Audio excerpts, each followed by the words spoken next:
नमस्कार साथियों, आप सब लोगों का स्वागत है मेरे YouTube चैनल प्रोफेसर की क्लास में। साथियों, आज हम एक बहुत इम्पोर्टेंट टॉपिक करने वाले हैं, जो है भारतीय राज्य व्यवस्था से संबंधित संघ की कार्यपालिका, लोकसभा, राज्यसभा। बहुत इम्पोर्टेंट टॉपिक है और यहाँ से क्वेश्चंस आना निश्चित है।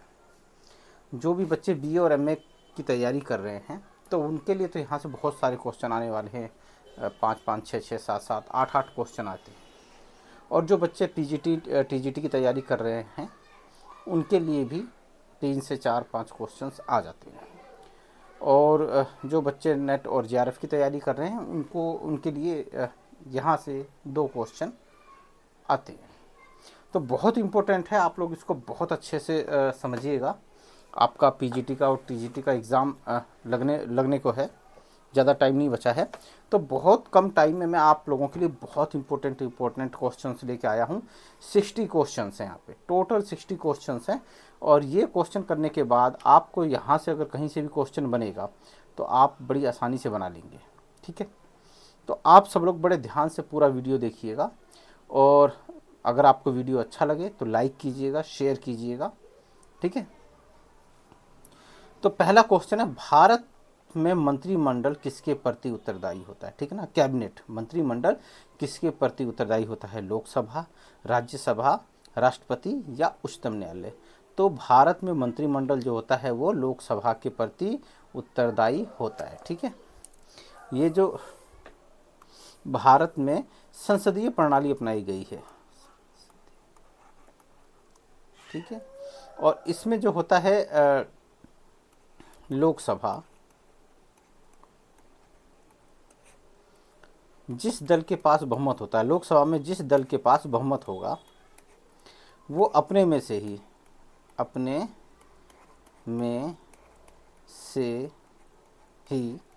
ठीक है, चाहे मंत्रिमंडल का निर्माण करेंगे।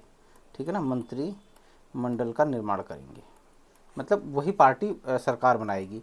अब ये मंत्री राज्यसभा के सदस्य भी हो सकते हैं, ठीक है, और लोकसभा के भी सदस्य हो सकते हैं। और अगर ये राज्यसभा या लोकसभा में से नहीं भी हैं तो भी ये मंत्रिमंडल के सदस्य बन सकते हैं। ठीक है ना, तब भी ये सदस्य बन सकते हैं, बशर्ते 6 महीने के अंदर दोनों सदनों में से किसी की एक की सदस्यता इनको लेनी पड़ेगी। ठीक है, तो ये होता है मंत्रिमंडल। ठीक है, और ये मंत्रिमंडल जो होता है लोकसभा के प्रति उत्तरदायी रहता है। ये मंत्रिमंडल या ये जो सरकार होते हैं ये तब तक बने रहते हैं जब तक लोकसभा का इनको समर्थन मिलता रहता है। जहाँ लोकसभा का समर्थन नहीं मिला वहीं सरकार गिर जाती है। तो इस बात को आप लोग बहुत अच्छे से समझिएगा, आपको ये भी कई सारे क्वेश्चनों में काम आने वाला है। ठीक है, तो एक क्वेश्चन मैंने आप लोगों को करवा दिया कि किसके प्रति उत्तरदायी होता है? लोकसभा के प्रति उत्तरदायी होता है। चलिए आगे बढ़ते हैं, देखते हैं अगला क्वेश्चन क्या है।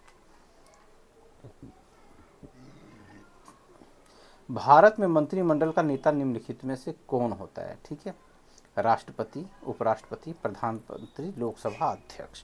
तो भारत में मंत्रिमंडल का जो नेता होगा ना वो होता है आपका प्रधानमंत्री। कौन होता है? प्रधानमंत्री होता है। ठीक है, प्रधान होता है और ये पूरे मंत्रिमंडल का नेतृत्व करता है। पूरा मंत्रिमंडल इसी के इर्द गिर्द चलता है। ठीक है ना, और ऐसा नहीं है कि मंत्रिमंडलीय व्यवस्था में ही नहीं, आपका संसदीय प्रणाली में, ठीक है, जो प्रधानमंत्री होता है उसी के इर्द गिर्द आपका पूरा का पूरा मंत्रिमंडल उसके चारों तरफ परिक्रमा करता रहता है, उसी के चारों तरफ केंद्रित होता है। अमेरिका के अंतर्गत अध्यक्षीय प्रणाली है, वहाँ पे राष्ट्रपति जो होता है वो अपनी पसंद के लोगों को मंत्रिमंडल में रखता है और मंत्रिमंडल का जो कार्यकाल है वो फिक्स है, कोई फ़र्क नहीं पड़ता समर्थन मिले ना मिले। ठीक है ना, वहाँ का जो कॉमन सभा है उसका समर्थन मिले ना मिले उससे कोई फ़र्क नहीं पड़ता है। ठीक है, वो अपना कार्यकाल पूरा करके जाते हैं। ठीक है, तो वहाँ का राष्ट्रपति जो है अपनी पसंद के रखता है और वो जो होते हैं हाउस ऑफ कॉमन्स के सदस्य नहीं होते हैं। इस बात को आप लोग समझिएगा। अगले क्वेश्चन पे बढ़ते हैं। व्यक्तिगत रूप से मंत्री किसके प्रति उत्तरदायी है? मतलब ये तो सामूहिक रूप से, यहाँ पे क्या है, मंत्रिमंडल सामूहिक है ना, सामूहिक रूप से है, ठीक है। तो यहाँ तो क्या है कि यहाँ मंत्रिमंडल सामूहिक रूप से लोकसभा के प्रति उत्तरदायी है, लेकिन एक इंडिविजुअल के रूप में, व्यक्तिगत रूप से किसके प्रति उत्तरदायी होगा, तो वो होगा राष्ट्रपति के प्रति, ठीक है ना। तो व्यक्तिगत रूप से किसके प्रति उत्तरदायी होगा, तो वो होगा आपका राष्ट्रपति के प्रति, ठीक है। चलिए आगे बढ़ते हैं, अगला क्वेश्चन हम देखते हैं, भारत में संघीय कार्यपालिका सामूहिक रूप से किसके प्रति उत्तरदायी है। तो संघीय कार्यपालिका जो है वो सामूहिक रूप से लोकसभा के प्रति आपका प्रति उत्तरदायी है, ठीक है ना। इसे हर एक अपने कार्य के लिए लोकसभा का समर्थन का आवश्यकता पड़ती है। जैसे ही ये लोकसभा में अपना विश्वास खो देगी, ठीक है, वैसे ही क्या होगा, सरकार गिर जाएगी, ठीक है ना, क्या हो जाएगी, गिर जाएगी। लोकसभा के सदस्य, ये सरकार जो होती है, लोकसभा के सदस्य 5 वर्ष के लिए चुने जाते हैं और सरकार भी 5 वर्ष के लिए चुनी जाती है, लेकिन ये तब तक बनी रहती है जब तक आपका इसे लोकसभा का समर्थन मिलता रहता है। जैसे ही लोकसभा का समर्थन मिलना बंद हो जाएगा, सरकार गिर जाएगी, है ना। तो आपसे पूछे कि ये किस तरह का सदन है, तो ये अस्थाई सदन है, अर्थात ये फिक्स नहीं है, इसका जो पीरियड है वो फिक्स नहीं है। अगला है, मंत्रीगण सामूहिक रूप से लोकसभा के प्रति उत्तरदायी हैं, इसका वर्णन संविधान के किस अनुच्छेद में मिलता है, ठीक है ना। तो इसका हो जाएगा आपका 75, आर्टिकल 75 जो है वो कहता है कि जो मंत्री गण सामूहिक रूप से लोकसभा के प्रति उत्तरदायी होते हैं, ठीक है। तो इतनी सी बात आप याद रखिएगा। तो इसका उत्तर हो जाएगा 75, ठीक है। 73 के अंतर्गत इस 73 के अंतर्गत संघ की कार्यपालिका की शक्तियों का विस्तार का वर्णन है, और 76 के तहत महान्यवादी का उल्लेख है, ठीक है ना। ये वाला भी आर्टिकल बहुत इंपॉर्टेंट है। इसके अंतर्गत आपका सरकार का जो महान्यवादी होता है उसका वर्णन है, सर्वोच्च विधि अधिकारी होता है महान्यवादी, तो उसका वर्णन है। औपचारिक रूप से संघ की कार्यपालिका की शक्तियाँ किस में निहित हैं, क्या लोकसभा में है, क्या मंत्रिमंडल में, प्रधानमंत्री में है, राष्ट्रपति में है। तो औपचारिक रूप से राष्ट्रपति की शक्तियाँ राष्ट्रपति में निहित होती हैं, ठीक है ना, क्या होती, निहित होती हैं, है ना। आर्टिकल 53 जो था, जो हमने आपको कल बताया था, है ना, वो क्या कहता है कि संघ की समस्त कार्यपालिका शक्तियाँ जो हैं वो किस में निहित होंगी, राष्ट्रपति में निहित होंगी, ठीक है ना। संघ की सभी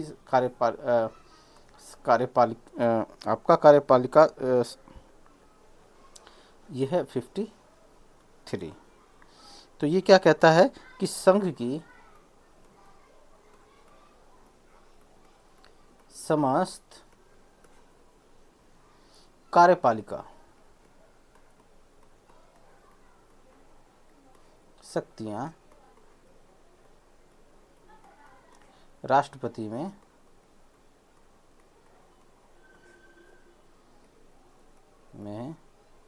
निहित होती हैं, ठीक है ना। तो ये है जो औपचारिक रूप से सारी शक्तियों का प्रयोग कौन करता है, राष्ट्रपति ही करता है, ठीक है ना, बिना उसकी परमिशन के कुछ नहीं हो सकता।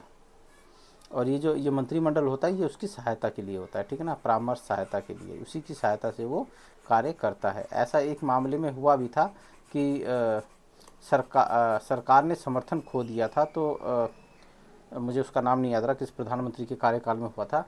तो हुआ ये था कि उसके अंतर्गत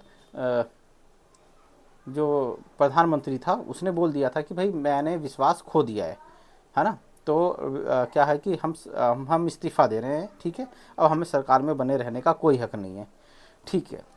तो उस समय क्या किया था कि उसने, राष्ट्रपति ने कहा था कि भाई वो तो ठीक है तुम इस्तीफ़ा दे रहे हो, लेकिन जब तक नई सरकार का गठन नहीं हो जाता, नई सरकार का गठन नहीं हो जाता, तब तक मुझे तो मंत्रिमंडल की आवश्यकता है ना। आर्टिकल 53 क्या कहता है, वो यही तो कहता है ना, कि संघ की समस्त कार्यपालिका शक्तियां राष्ट्रपति में निहित है, और राष्ट्रपति क्या करता है, मंत्रिमंडल की सहायता से शासन चलाएगा। तो फिर उन्होंने क्या किया था कि वो मंत्रिमंडल बना हुआ था फिर उस समय, मुझे उसका वो नाम नहीं याद आ रहा कि किसके शासनकाल में हुआ था। तो उसने कहा था, भंग नहीं किया था, फिर बाद में नई सरकार का गठन अवश्य हुआ था, लेकिन जब कुछ समय तक वो पुरानी जो पूर्ववर्ती सरकार थी वो चलती रही। चलिए आगे बढ़ते हैं। अगला क्वेश्चन है, 60 क्वेश्चन हैं, एक क्वेश्चन मिस नहीं होगा, कुछ भी दाएं बाएं नहीं जाने वाला। भारत के संघ के मंत्री के लिए पद शपथ का प्रारूप किससे संबंधित है ना? तो प्रथम अनुसूची से है, द्वितीय अनुसूची से है, या तृतीय अनुसूची से? तो तृतीय अनुसूची में संघ के मंत्री के लिए शपथ के बारे में चर्चा की गई है, ठीक है ना। तो कौन सी अनुसूची है? वो तीसरी अनुसूची है, आप ये याद रखेंगे। भारत में सभी महत्वपूर्ण निर्णय लिए जाते हैं प्रधानमंत्री द्वारा, मंत्रिमंडल द्वारा, राष्ट्रपति द्वारा, सर्वोच्च द्वारा। तो सारे महत्वपूर्ण निर्णय मंत्रिमंडल द्वारा लिए जाते हैं, ठीक है ना। भारत में सभी मंत्री निर्णय जो है प्रमुख, वो मंत्रिमंडल द्वारा ही लिए जाते हैं। आप देखेंगे राष्ट्रपति तो मात्र मोहर लगाता है, ठीक है ना। प्रधानमंत्री है वो निर्णय लेता है, विदेश मंत्री है, रक्षा मंत्री है, ठीक है ना, जल संसाधन मंत्रालय है, ठीक है, शिक्षा मंत्रालय, बहुत सारे मंत्रालय हैं, और वो सब मंत्रिमंडल हैं, वही सब निर्णय लेते हैं, ठीक है। बिल लेके आते हैं, पास करवाते हैं संसद में। तो सारे महत्वपूर्ण निर्णय कौन लेता है? मंत्रिमंडल, आप ये याद रखिएगा। निम्नलिखित में से कौन सी देश की सुरक्षा के लिए जिम्मेदार है? तो देश की सुरक्षा के लिए कौन जिम्मेदार है? क्या राष्ट्रपति जिम्मेदार है, प्रधानमंत्री है, कैबिनेट है, या सशस्त्र बल है? तो इसके लिए मंत्रिमंडल जिम्मेदार है, ठीक है ना। रक्षा मंत्रालय का आपने नाम सुना है ना, तो उसका काम क्या है? देश की सुरक्षा के बारे में वाला मंत्रालय वही देखता है। निम्नलिखित में से कौन सा सही है? ठीक है ना। कैबिनेट शब्द भारतीय संविधान में उल्लेखित नहीं है। कैबिनेट्स मंत्रिमंडल शब्द भारतीय संविधान की केवल 74 में उल्लेखित है। मंत्रिमंडल शब्द भारतीय संविधान की 9वीं अनुसूची में उल्लेखित है, और मंत्रिमंडल शब्द भारतीय संविधान के अनुच्छेद 352 में उल्लेखित है। तो आप ये देखेंगे ना,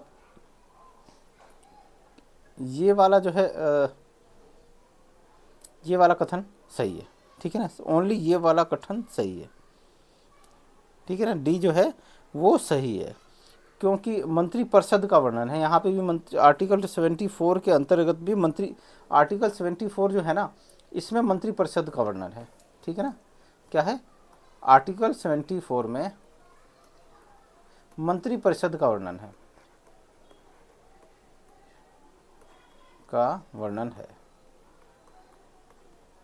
ठीक है। मंत्रिमंडल का नहीं है, आप इस बात को याद रखिएगा, ठीक है। तो ये आर्टिकल 352 है ना, इसमें क्या है? इसमें मंत्रिमंडल शब्द का उल्लेख किया गया है। इसमें क्या किया गया है? मंत्रिमंडल का उल्लेख किया गया है। तो आप ये बात रखिए, दिमाग में रखिएगा, ठीक है।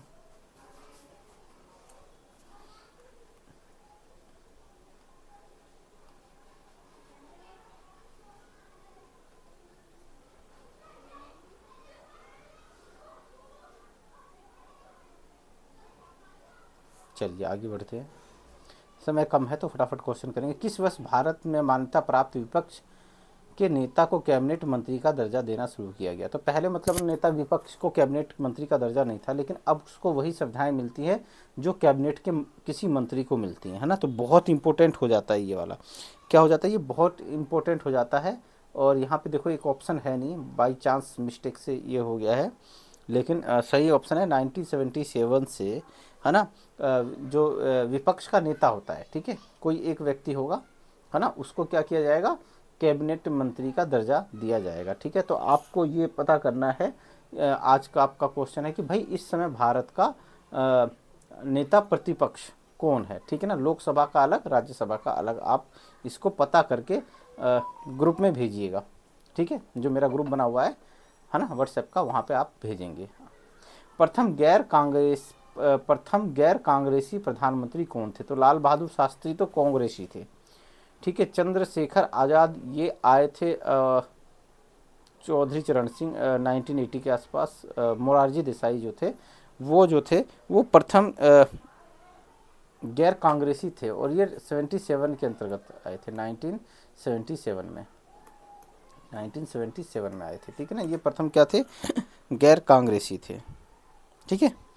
1977 से लेके 1979 तक इनका कार्यकाल था, बहुत लंबा कार्यकाल नहीं था, ठीक है। और ये आपके चौथे प्रधान मंत्री थे, हाँ चौथे प्रधानमंत्री थे, ठीक है। चलिए आगे बढ़ते हैं। खेल खेल में हम ये बहुत सारी चीज़ें सीख जाएंगे, ज़्यादा पैनिक नहीं लेना है। भारत में प्रथम उप प्रधानमंत्री कौन थे? तो भारत में प्रथम क्या डॉक्टर जाकिर हुसैन थे, सर्वपल्ली राधाकृष्णन थे, लाल कृष्ण आडवाणी थे, या सरदार वल्लभ भाई पटेल? तो सबसे पहले जो उप प्रधानमंत्री थे वो सरदार वल्लभ भाई पटेल थे। ये आप लोगों को पता होना चाहिए, ठीक है ना। 1947 से लेकर 1950 तक के बीच में इनका कार्यकाल था। भारत का सर्वोच्च विधि अधिकारी कौन होता है? बहुत ही इंपॉर्टेंट क्वेश्चन है। क्या भारत का सर्वोच्च विधि अधिकारी भारत के मुख्य न्यायाधीश होते हैं, विधि या न्याय मंत्री होते हैं, भारत के महान्यायवादी होते हैं, या उपरोक्त सभी होता है? तो यह है, भारत के जो महान्यायवादी होते हैं वो सर्वोच्च विधि अधिकारी होते हैं, ठीक है ना। उन्हीं को ही कहा जाता है सर्वोच्च विधि अधिकारी, ठीक है, ठीक है। भारत के जो महान्यायवादी को अपने कर्तव्यों के पालन में भारत के किसी भी न्यायालय में सुनवाई का अधिकार होगा। महान्यायवादी को उसके निजी प्रैक्टिस पर रोक नहीं लगाई गई है, परंतु भारत सरकार के विरुद्ध न कोई केस लड़ सकता है, न कोई सलाह दे सकता है ना। तो सरकार के विरुद्ध नहीं जा सकता, ये एक्चुअली सरकार का ही एजेंट है ये। बिना संसद सदस्य के बने कौन संसद के दोनों सदनों की कार्रवाई में भाग ले सकता है ना। मतलब संसद का सदस्य नहीं है, न लोकसभा का सदस्य न राज्यसभा का सदस्य, ठीक है। और क्या बोलते हैं, लेकिन आपसे पूछेगा कि संसद के सदस्य कौन कौन होते हैं, तो लोकसभा के सदस्य, राज्यसभा के सदस्य और राष्ट्रपति, इन तीनों से मिलकर संसद बनती है, ठीक है। लेकिन उसके अलावा भी एक आदमी होता है, वो सदस्य तो नहीं होता है, लेकिन वो जो होता है आपका कार्रवाई में भाग ले सकता है, ठीक है ना। वो क्या हो सकता है, वो कार्रवाई में भाग ले सकता है, वो है आपका भारत के महान्यायवादी। क्या है, भारत के महान्यायवादी जो हैं वो क्या करते हैं कि संसद की कार्रवाई में भाग ले सकते हैं, मतदान नहीं कर सकते, याद रखना, मतदान नहीं करेगा ये, ठीक है ना। महान्यायवादी मतदान नहीं करेगा, मतदान नहीं करेगा, मतदान नहीं करेगा संसद में, किसी भी विषय पे मतदान मनाही है। ये भाग ले सकता है, वक्तव्य दे सकता है, मतलब भाषण दे सकता है, बोल सकता है किसी विषय पे, लेकिन ये मतदान नहीं कर सकता। इतनी सी बात आप लोग याद रखिएगा, ठीक है। चलिए आगे बढ़ते हैं।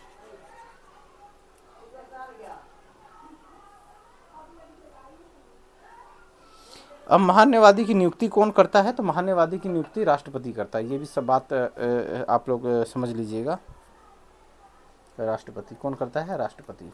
राष्ट्रपति जो है महान्यायवादी की नियुक्ति करता है, और आर्टिकल 76 के तहत, ठीक है ना, आर्टिकल 76 के तहत ये क्या करता है, आपका राष्ट्रपति उसकी नियुक्ति करेगा। चलिए, इसमें बहुत ज़्यादा आप लोगों को कोई जहाँ कॉन्सेप्ट आएगा वहाँ समझाएंगे, जहाँ कॉन्सेप्ट नहीं है तो वहाँ पे आवश्यकता नहीं है। भारत की कैबिनेट में प्रथम महिला थी कौन थी? सरोजिनी नायडू, इंदिरा गांधी, राजकुमारी अमृत कौर और भीखाजी कामा। तो अब राजकुमारी अमृता कौर जो थी वो इसकी कैबिनेट की प्रथम महिला थी, ठीक है। आप ये फैक्ट याद रखिएगा। और भारत की प्रथम प्रधानमंत्री पूछेगा तो श्रीमती इंदिरा गांधी, महिला प्रधानमंत्री, ठीक है। भारत के संसद में कौन कौन शामिल होते हैं? लोकसभा, राज्यसभा, लोकसभा और राज्यसभा दोनों, लोकसभा, राज्यसभा और राष्ट्रपति। तो भारत की लोकसभा जो होती है, लोकसभा, राज्यसभा और राष्ट्रपति से मिलके भारत का संसद बनता है, ठीक है ना। संसद में लोकसभा, राज्यसभा और राष्ट्रपति सम्मिलित होते हैं। अब मतदान के लिए मत बुलाना राष्ट्रपति को, मतदान नहीं करता है राष्ट्रपति, ठीक है ना। लोकसभा राज्यसभा का संयुक्त अधिवेशन जो होगा उसको आहूत कौन करता है? राष्ट्रपति बुलाता है, ठीक है। और उसकी अध्यक्षता कौन करेगा? लोकसभा का अध्यक्ष करेगा, जिसे स्पीकर कहा जाता है। प्रत्येक संसदीय प्रणाली में संसद के बैठकों में प्रश्नों के लिए अलग से समय निर्धारित किया जाता है, जिसे कहते हैं, है ना। तो अलग संसद में जो संसदीय प्रणाली होती है वहाँ पे संसद की जो बैठकें चलती हैं, तो वहाँ पे क्या बोलते हैं, एक अलग से समय निर्धारित किया जाता है प्रश्नों के लिए, है ना। तो उसको क्या कहा जाता है? अविश्वास प्रस्ताव, ध्यान केंद्रित प्रस्ताव, प्रश्नोत्तर घंटा या शून्यकाल चर्चा, है ना। तो इसको कहते हैं प्रश्नोत्तर घंटा, ठीक है ना, क्योंकि इसके अंतर्गत अलग से एक टाइम दिया गया है कि आप यहाँ पे प्रश्न वगैरह पूछ सकते हैं। अविश्वास प्रस्ताव उसको कहते हैं जब वो जो ये सरकार के खिलाफ लाया जाता है अविश्वास प्रस्ताव, ठीक है ना। मतलब किसी मुद्दे पर अविश्वास प्रस्ताव विपक्ष लेके आएगा तो सरकार को उस मुद्दे पर क्या होगा, बहुमत सिद्ध करना होगा, ठीक है ना। मान लो सपोज करो 500 लोग हैं, है ना, उस वहाँ पे, तो उनको क्या करना पड़ेगा कि आपका 251 लोगों का समर्थन चाहिए होगा, नहीं तो अविश्वास प्रस्ताव पास हो जाएगा और सरकार गिर जाएगी। और अगर अगर और सपोज करो कि अगर 251 मिल जाते हैं तो ठीक है, फिर तो प्रस्ताव पास नहीं होगा, गिर जाएगा प्रस्ताव। और अगर उससे कम आ गए तो प्रस्ताव पास माना जाएगा। तो दोनों चीज़ें हैं, ठीक है। अविश्वास प्रस्ताव, अब तो विश्वास प्रस्ताव भी आ गया है, सरकार जबरदस्ती विश्वास प्रस्ताव लेके आती है कि देखो हमारे पास समर्थन बना हुआ है, ठीक है। चलिए, और एक अविश्वास प्रस्ताव लाने के बाद 6 महीने तक आप दूसरा प्रस्ताव अविश्वास प्रस्ताव नहीं ला सकते, ये भी बात है। किसके अभी हाल में ही क्या बोलते हैं किसी विषय पर 2024 के अंतर्गत जो है विपक्ष एनडीए अविश्वास प्रस्ताव लेके आया था, हालांकि वो पास नहीं हो पाया। किसके द्वारा भारत की संसद मंत्रिपरिषद के कार्यों पर नियंत्रण रखती है? स्थगन प्रस्ताव, प्रश्नकाल या पूरक प्रश्न, ठीक है ना। तो ये तीनों ही मेथड जो हैं ये क्या है कि आपका सरकार पे, है ना, सरकार पे नियंत्रण रखने के तरीके हैं, ठीक है ना। स्थगन प्रस्ताव लेके आ जाएंगे, प्रश्नकाल में प्रश्न पूछेंगे, पूरक प्रश्न पूछेंगे। तो ये सारे मेथड जो हैं वो क्या है आपका मंत्रिपरिषद के कार्यों पर नियंत्रण रखने के लिए है, ठीक है ना। कोई कार्य कर रही है, जैसे जल मंत्रालय है, वो कोई डैम बनवा रहा है या कोई पानी से संबंधित योजना कर रहा है, तो वहाँ पे उससे संबंधित प्रश्न पूछे जा सकते हैं। निम्नलिखित में से कौन प्रशासन पर विधायी नियंत्रण का साधन नहीं है? प्रदत्त विधायन, स्थगन प्रस्ताव, प्रश्नकाल, शून्यकाल। तो शून्यकाल में भी प्रश्न पूछे जाएंगे, प्रश्नकाल में प्रश्न पूछे जाएंगे, स्थगन प्रस्ताव लाया जा सकता है, लेकिन प्रदत्त विधायन जो होता है ये विधायी नियंत्रण का साधन नहीं है, ठीक है ना। ये आपका इससे तो अधिकारी गण की जो ताकत है ना वो बढ़ रही है, ठीक है ना। इससे क्या है, अधिकारी गण का कार्य जो है वो बढ़ रहा है, ठीक है। तो इतनी होप कि आप लोगों को बात समझ में आ गई होगी। प्रदत्त विधायन से क्या है कि एक प्रकार से कार्यपालिका ने विधायिका के भी कार्यों का क्या कर लिया है, अतिक्रमण कर लिया है, उनके कार्य भी करने लगी है, कानून निर्माण भी करने लगी है ना। तो इसी को प्रदत्त विधायन कहते हैं, ठीक है। तो ये बात याद रखिएगा। बाकी तीनों जो है नियंत्रण के साधन है। तो 2 क्वेश्चन है, कौन सा साधन नहीं है और कौन कौन से साधन हैं, आप ये बात याद रखेंगे। भारतीय संविधान का कौन सा अनुच्छेद संसद के प्रत्येक सदन को अपनी कार्यवाही के संचालन को विनियमित करने के लिए नियम बनाने का अधिकार देता है? मतलब अगर राज्यसभा लोकसभा अपने सदन के लिए कुछ नियम बनाना चाहती है, कानून बनाना चाहती है, तो उसका वर्णन आर्टिकल 118 में है। उनको इतनी पावर देता है संविधान का अनुच्छेद 118 कि आप क्या कर सकते हैं कि कोई कानून नियम वगैरह बना सकते हैं, ठीक है, ठीक है ना। चलिए, अगला क्वेश्चन है, यदि संसद का सत्रावसान हो जाए तो इसे आहूत करने के लिए कौन अधिकृत है या प्राधिकृत है, ठीक है ना। तो इसके अधिकृत करने के लिए राष्ट्रपति है, ठीक है ना। राष्ट्रपति क्या करेगा, इसको आहूत करेगा। भारतीय संसद के दोनों सत्रों के मध्य कितना अंतर होना चाहिए? मतलब जो संसद की बैठकें होती हैं, है ना, उसमें कितना होना चाहिए? 4 महीने, 3 महीने, 6 महीने। ऑप्शन 4 इसमें दिया नहीं है, 1 साल था इसके अंतर्गत। तो 6 महीने का समय होना चाहिए, ठीक है ना। 6 महीने से अधिक का अंतराल नहीं होना चाहिए, ठीक है, आप याद रखिएगा। 6 माह से अधिक का समय नहीं होना चाहिए। भारतीय संविधान के अनुसार संसद की बैठक 1 वर्ष में कम से कम कितनी बार होनी चाहिए? तो भैया कम से कम 2 बार तो होनी चाहिए, ठीक है ना। कम से कम 2 बार बैठक होनी चाहिए और 6 वर्ष से अधिक का समय दोनों बैठकों के मध्य में नहीं होना चाहिए। संसद के सदन के की गणपूर्ति है, ये क्या है, ये गणपूर्ति है, ये गणपति नहीं है, गणपति बापा नहीं है, ये गणपूर्ति है, ठीक है ना। तो गणपूर्ति मतलब उसमें जो बैठक में जो सदस्य होंगे वो कितने सदस्य होंगे, तो इसकी चर्चा है। तो वो होना चाहिए 1 1/10, ठीक है, मतलब 10वां भाग। कितना? 10वां भाग होना चाहिए। संसद के अधिवेशन के दौरान संसद सदस्यों को किन किन मुकदमों में बंदीकरण से उन्मुक्ति है, मतलब कि जब संसद का अधिवेशन चल रहा होगा तो ऐसे कौन कौन से मुकदमे हैं जिसमें उनको गिरफ्तार नहीं किया जा सकता है। तो फौजदारी, राष्ट्र के विरुद्ध मुकदमे, उपरोक्त सभी। तो दीवानी मुकदमों के अंतर्गत क्या आपका संसद सदस्य को गिरफ्तार नहीं किया जा सकता। संसदीय व्यवस्था में 0 आवर किसकी देन है? तो ये भारत की देन है, भारत ने दिया है 0 आवर,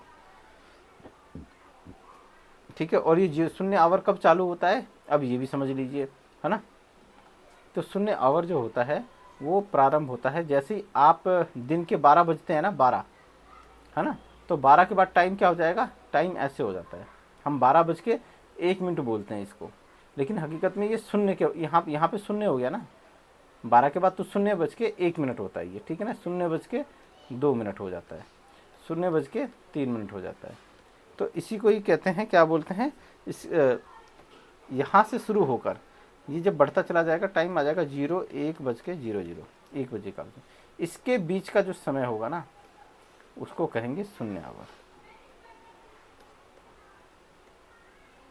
ठीक है ना। तो इस बात को आप याद रखना कि 0 आवर कब किसे कहा जाता है, ठीक है, और कौन कौन सी अवधि होती है। तो आपसे सीधे पूछ लेगा 0 आवर कब होता है ना। तो इसको भूलिएगा मत।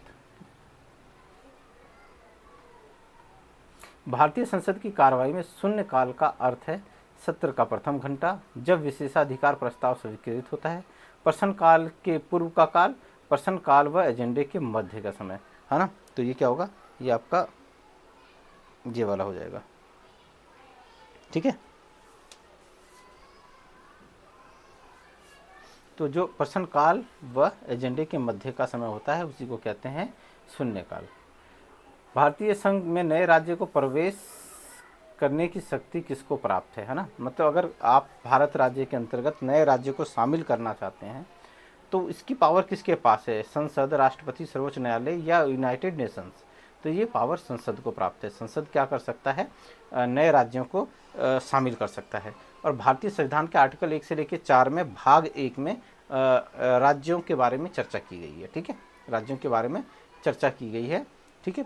और आर्टिकल 4 के अंतर्गत ये कहा गया है कि आप किसी राज्य का नाम परिवर्तित करते हैं या राज्यों को से एक नया राज्य निकालते हैं तो इसके लिए संविधान में संशोधन करने की कोई आवश्यकता नहीं है। निम्नलिखित में से कौन एक किसी राज्य की विधान परिषद को समाप्त करने के लिए प्राधिकृत है ना। तो राज्य जैसे राज्यसभा और लोकसभा होता है संघ स्तर पे, उसी तरह राज्यों के अंदर विधानमंडल और आपका विधान परिषद होती है, ठीक है ना। तो इस विधान परिषद को समाप्त करने का जो पावर है वो किसके पास है? वो संसद के पास है। यदि राज्यसभा किसी संविधान संशोधन विधेयक पर लोकसभा से असहमत हो तो ऐसी स्थिति में क्या होगा, है ना। राज्यसभा किसी संविधान संशोधन विधेयक पर लोकसभा से असहमत हो तो क्या होगा? संशोधन विधेयक पारित नहीं माना जाएगा। दोनों सदनों की संयुक्त बैठक के द्वारा इसका निर्णय होगा। लोकसभा द्वारा 2/3 बहुमत से यह विधेयक पारित कर दिया जाएगा। लोकसभा राज्यसभा के मत को अस्वीकृत कर सकती है, ठीक है ना। तो इसके लिए क्या होगा? आप ये एक बहुत बढ़िया क्वेश्चन है ना, कि अगर ऐसी सिचुएशन होती है तो ऐसी सिचुएशन में क्या होगा?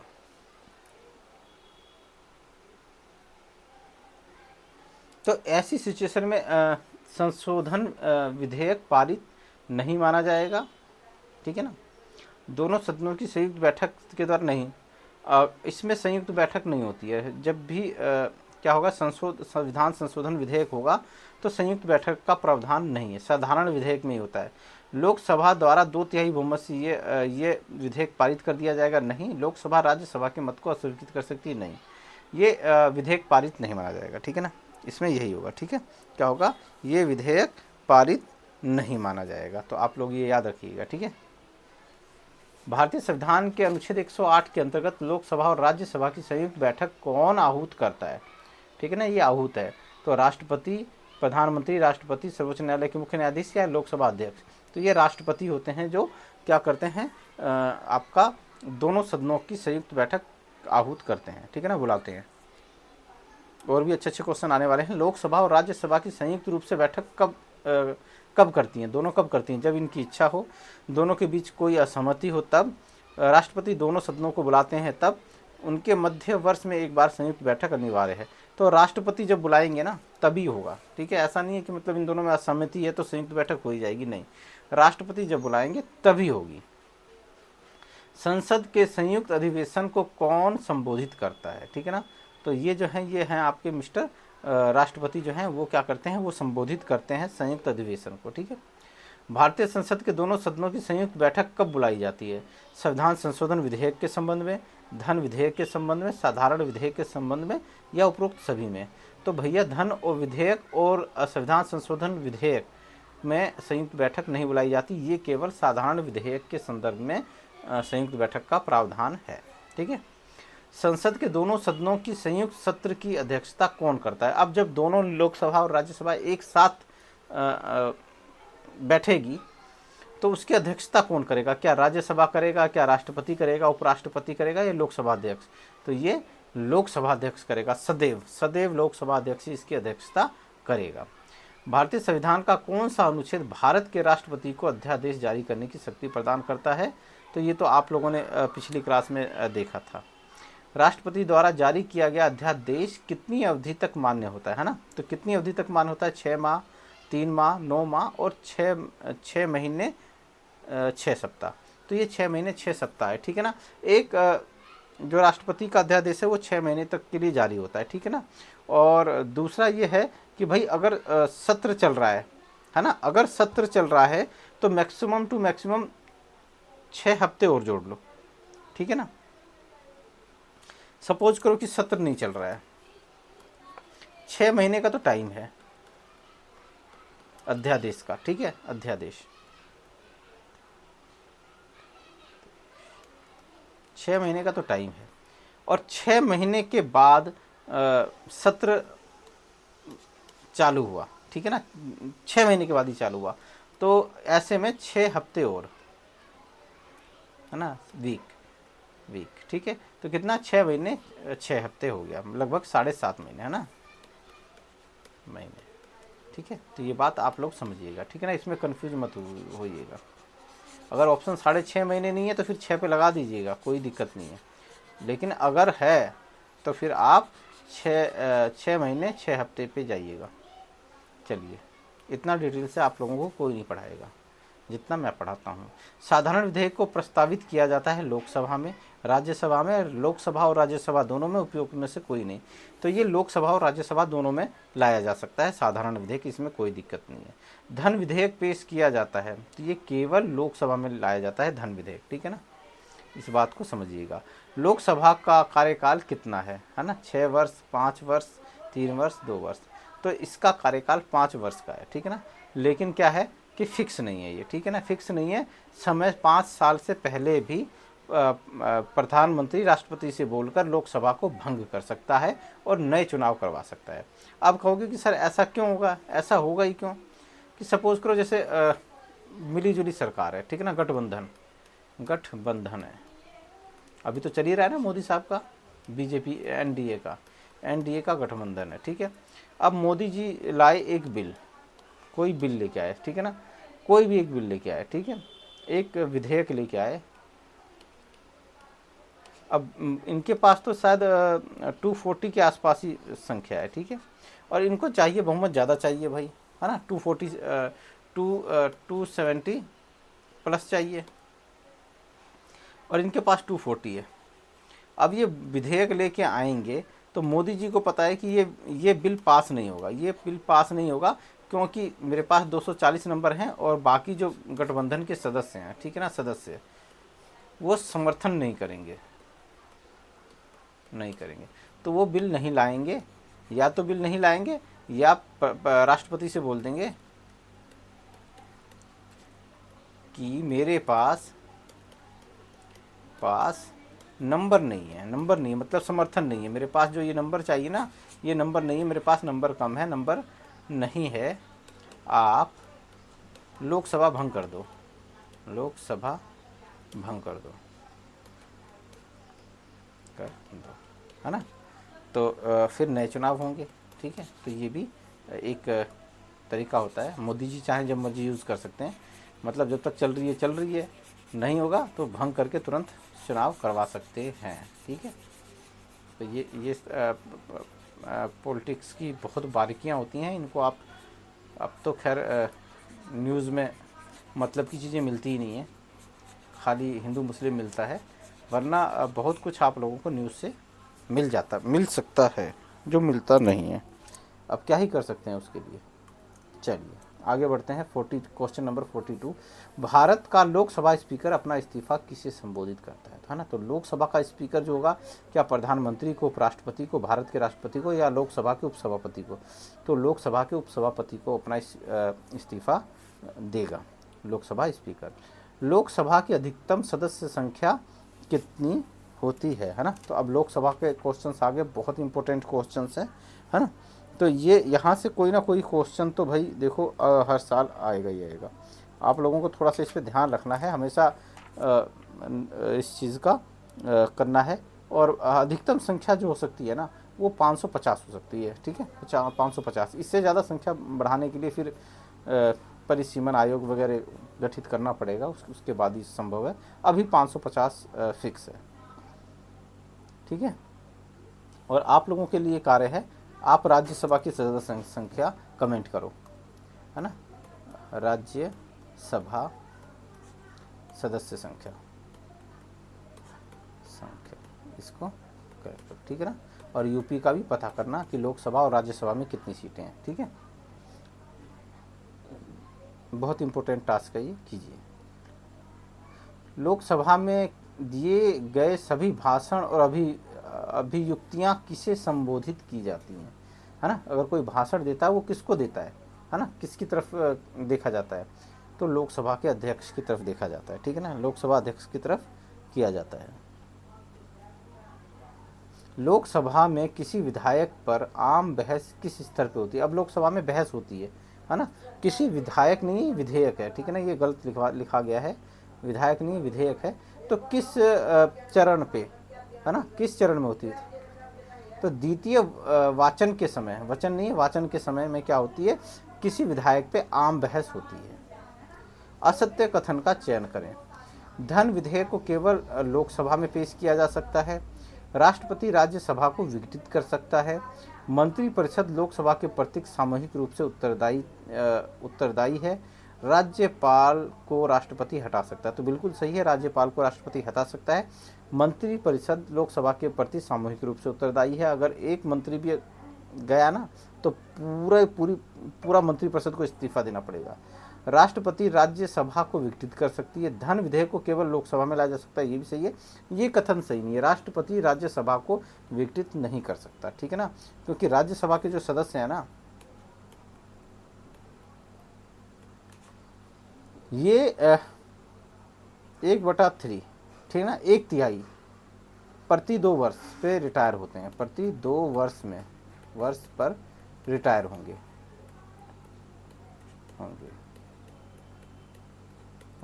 है ना। तो ये क्या है, एक स्थायी सदन है। क्या है, स्थायी सदन है, जिसका विघटन हो ही नहीं सकता है ना। इसका विघटन नहीं हो सकता है। यहाँ पे रिटायर होंगे, अपना 6 साल का टाइम पूरा करके जाएंगे, ठीक है।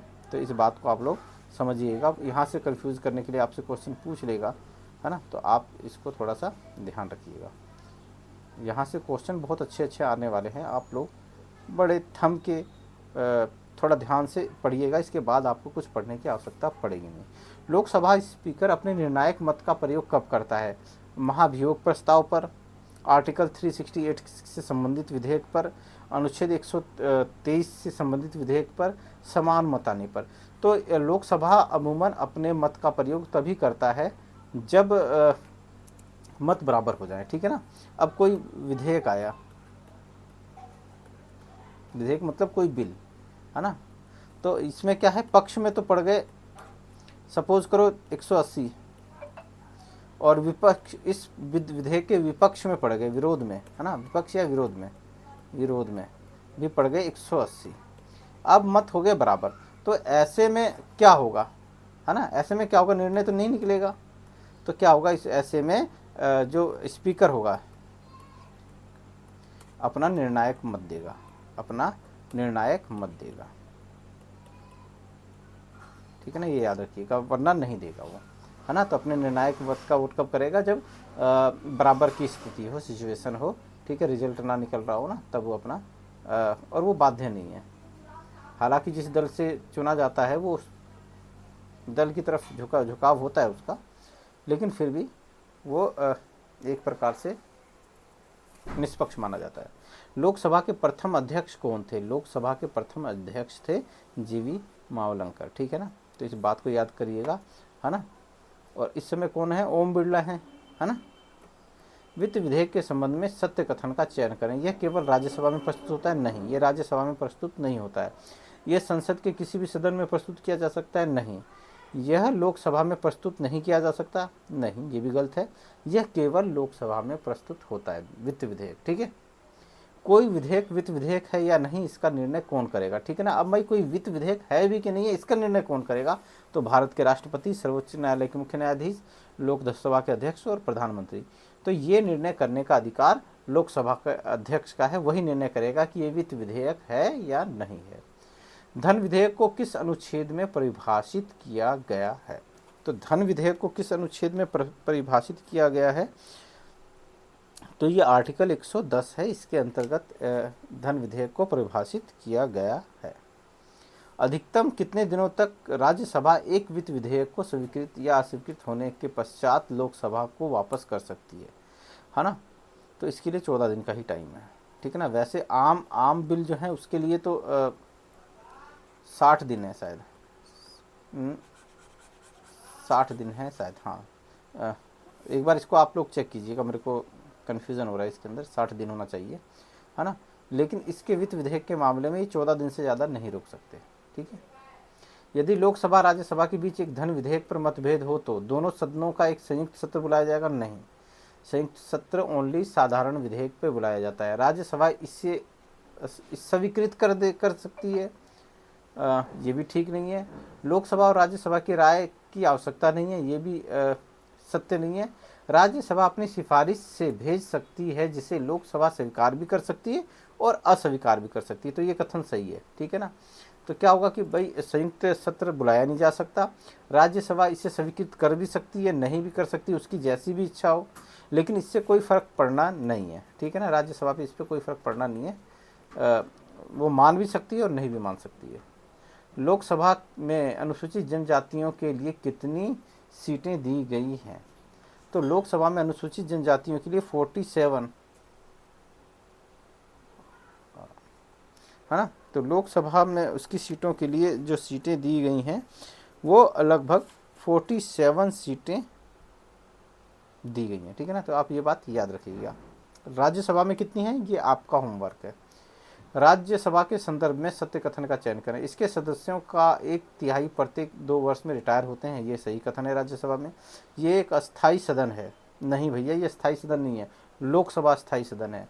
राज्यसभा को राष्ट्रपति भंग कर सकता है? नहीं भंग कर सकता भैया, ये रिटायर होंगे, अपना 6 साल का टर्नओवर पूरा करेंगे और प्रत्येक 2 साल में 1/3 रिटायर होते रहते हैं और 1/3 नए आते हैं। राज्यसभा की सदस्यों का चुनाव 5 वर्ष के लिए होता है? नहीं, ये भी गलत है, ठीक है ना। तो ऑप्शन ए ही सही है। भारत का राष्ट्रपति राज्यसभा में कितने सदस्य मनोनीत करता है? तो वो 12 सदस्य मनोनीत कर सकता है। राज्यसभा का अध्यक्ष राज्यसभा से चुना जाता है, लोकसभा से चुना जाता है? ना लोकसभा का होता है ना राज्यसभा का सदस्य होता है। तो हाँ, ये बात सही है, ठीक है ना। जैसे राष्ट्रपति का राज्यसभा का अध्यक्ष उपराष्ट्रपति होता है और उपराष्ट्रपति का भी चुनाव जो होता है चुनाव होता है, ठीक है। तो किसी एक सदस्य एक पार्टी से नहीं चुना जाता है, राज्यसभा और लोकसभा दोनों से चुना जाता है और इसमें संसद के सारे सदस्य भाग लेते हैं जो मनोनीत हुए हैं वो भी। निम्नलिखित में से कौन सी शक्ति केवल राज्यसभा के पास है? तो राष्ट्रपति के विरुद्ध महाभियोग की प्रक्रिया प्रारंभ करना, उपराष्ट्रपति को पद से हटाना, उपरोक्त सभी? नहीं भैया, नहीं है, ये नई है। नई अखिल भारतीय सेवाओं को निर्मित करने की संस्तुति सिर्फ राज्यसभा में की जा सकती है। इस मामले में ये लोकसभा से ज़्यादा पावरफुल है, आगे है। वर्तमान में राज्यसभा के कितने सदस्य हैं, ठीक है ना, तो ये आपके 250 सदस्य हैं। भारतीय राज्य व्यवस्था में राज्यसभा के 12 सदस्यों को मनोनीत किया जाना किस देश से प्रेरित होकर लिया गया है, तो क्या अमेरिका से, कनाडा से, इंग्लैंड से, तो भैया आयरलैंड से। आयरलैंड में आयरलैंड के की राज्य व्यवस्था के अंतर्गत ये प्रावधान है कि कुछ लोग जो किसी साहित्य में, कला में या किसी विशेष क्षेत्र में ख्याति प्राप्त है उनको, तो उन लोगों को संसद में मौका दिया जाए, है ना, और उनके अनुभव का फ़ायदा उठाया जाए। तो ये आयरलैंड के संविधान में से लिया गया है, ठीक है ना। तो हम सबमिट करेंगे, देखेंगे कोई मिस्टेक ना हुआ हो, पता चल जाएगा। तो हम एक एक कोई मिस्टेक बता रहा है, एक बार देखते हैं को कहाँ मिस्टेक हुआ है। क्या हमने एक्चुअली जब मैं आप लोगों को समझा रहा हूँ वहाँ पे शायद गलत टिक मार्क लग गया हो।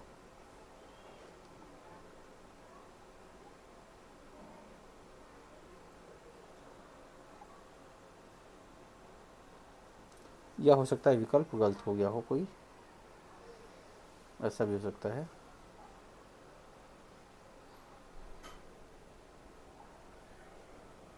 क्या ये गलत है क्या?